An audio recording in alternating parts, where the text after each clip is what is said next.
bi ñu ñëwee fi nga xamante ne moom mooy en commission technique dama leen wax ne que article 54 de la constitution ñun bu ñuy def recours pour wax ne que l'actuel président de l'Assemblée nationale il peut pas être président Assemblée nationale parce qu'il peut même pas être député pour être président Assemblée nationale le Conseil constitutionnel s'est déclaré incompétent. ma ne leen à partir de ce moment boo leen demee ba ne da ngeen di réviser constitution bi mais revoyez la formulation de cet article là ñu xool nan lañ koy waxee ba suba buñ ciy waxaat jiixi jaaxa du ci am. donc am na point yu bëri yoo xamante ne mun nañ ci revenir à ça c'est vraiment les éléments de fond yi nga xamante ne. et ça demandait que nit ñi am ci xalaat. et ça demandait parce que tey soo bëggee et même dans les discussions ñoom ils ont dit ils vont définir la haute trahison tey ils vont dire que déclaration de patrimoine booy dugg nii da nga koy joxe booy génn da nga koy joxe man awma ci problème mais li nga xamante ne moo grave te xëy na ci biir discussion yi en commission munoo génne lépp ci mbedd bi parce que c'est des discussions internes mais da ngay gis ne que ñoom lu ñu bëgg mooy et y'a même am na seen benn député bu ko wax que même aujourd'hui le premier ministre du Sénégal warul nekk premier ministre boo xamante ne jógewul ci majorité parlementaire bii fi nekk et il n'est pas normal que ñu am un premier ministre boo xamante ne nu mu tudd sax politiqueul bokkul ci majorité bi beneen affaire bi ñu bëgg a wax ni que ñoom Assemblée nationale am nañ droit am def seen motion de censure au gouvernement plusieurs fois léegi yow nga bëgg a jox sa bopp doole bëgg a jox sa bopp sañ-sañ ne mën nga def motion de censure nu mu la neexee ba pare bëgg a wax ne que président de la république amul droit tas assemblée dulul benn yoon loolu ban jàngat lañ ci am ça veut dire que da ngay yokk sa bopp doole wàññi ki nga xam moom la askan wi fal doole lii nag su ma ciy revenir ak je ne le dis pas pour défendre c'est très important oui mais je le dis parce que tey démb kan la woon Macky Sall moo fi nekkoon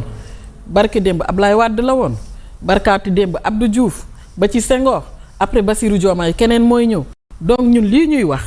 que muy man que muy opposition bi yépp li ñuy défendre on ne défend pas le président de la République mais on défend l'institution bien sûr c'est-à-dire l'institution mooy ki nga xam ne moom la Sénégalais yi fal moo war a rendre compte il est le gardien de la Constitution moom mooy le chef suprême des armées moom la ñu dénk li nga xam moom mooy la politique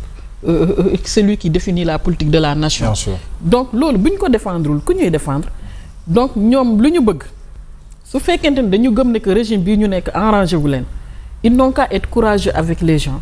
ñu poser le débat carte sur table avec la société civile et les partis politiques et les mouvements politiques bu ñuy d'accord ci dara ñu d'accord ci bu ñu ci dul d'accord ñu d'accord ci. mais tëju ak sa 130 députés def sa planning. wax ne étape par étape nga koy def boo jàllalee lii et puis beneen affaire bi Mohamed la loi là ñoom ils l'ont voté ils ont saisi le président de la République président tontu leen leneen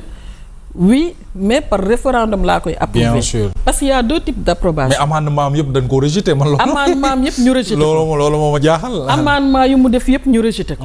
léegi nag li nga xamante ne moom mooy par rapport à l'approbation tey ñoom voté nañ ko fii waaw mais ñaari façon soit président moo leen mënoon wax ne que da leen koy delloo assemblée mu ñëw ñu voté ko au 3/5 pour approuver ko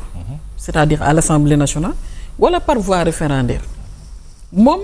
ci li ministre de la justice wax nee na par voie référendaire la leen wax ne ci lañ koy approuver Sénégalais yi seen xalaat waaw mais ñoom ñoo gën a xam ne de la même manière décidé na par voie référendaire mais amul benn disposition constitutionnelle wala amul benn texte wala règle bu mën a tënk président de la République ne ko ci weer nga koy def wala ci at nga koy def bu ko neex la bu ko neexee fii ba 2100 kon koy li ñu doon def fii amul solo ko amul njariñ moo tax boo seetloo xam nga yow boo nekkee président Assemblée nationale waaw nga dugal sa loi ñu voté la ko ci majorité sa 129 députés voté ko loo war a def waroo kontaan mais bu muy tëj débat bi xuloo la ko tëjee mooy dina demander président de la République mu promulguer loi bi moom référendum bi arrangé wu ko mais président de la République mënu ko promulguer donc loolu daal la ñu bëggoon gën a wax ci loolu. alors pour jeexal foofu évidemment est-ce que aujourd'hui d'accord nga ci le président dissoudre l'Assemblée nationale. mais bien sûr. d'accord nga ci. Man je suis républicaine vraiment c'est pas parce que je milite pour le chamboulement des institutions, du calendrier électoral wala je désordre. Non, loin de là. Moi, au contraire, je suis toujours pour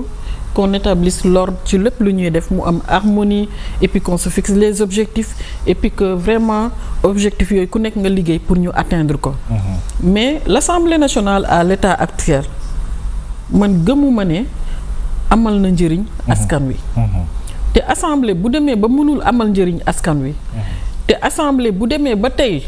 lii xeeñ wala lii raam ci ñag bi la jëm c'est-à-dire bu ñu naree ba am ay confrontation entre les institutions.